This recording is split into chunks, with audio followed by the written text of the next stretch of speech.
Hello সবাইকে। তো একটা নতুন ব্লগ নিয়ে চলে এলাম। এটা হচ্ছে আমার একটা পার্সেল। তো আমি একটা জুতো অর্ডার দিয়েছিলাম মিশো থেকে। সেই অর্ডারটা আজকে সকালে এসছে। এই জুতোটা জানো আমার ফোনে দেখাচ্ছিল 350 আর মায়ের ফোনে দেখাচ্ছিল 303। তাই আমি এই অর্ডারটা মায়ের ফোন থেকে দিয়েছিলাম। দিয়ে পার্সেলটা আজকে এলো। দিয়েছিলাম এক সপ্তাহ আগে মনে হয় পার্সেলটা এলো। এবার পার্সেলটা আনবক্সিং করছি।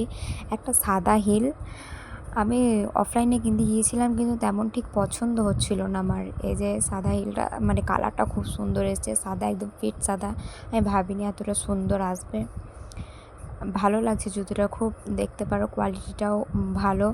আর এই যে আমি পায়ে পরেও দেখাচ্ছি তোমাদেরকে। পায়ে ভরলাম, ভালো লাগছে। পায়েতে ঠিকঠাকই হয়েছে। আমার 5 সাইজ লাগে, যেহেতু 5 সাইজ একদম পারফেক্ট এসেছে। একটু একটু আলগা হচ্ছে, তোমরা দেখতে পারো। তোমরা যদি নিতে চাও নিতে পারো। জুতোর কোয়ালিটিটা খুবই ভালো এসছে। ওকে, বাই।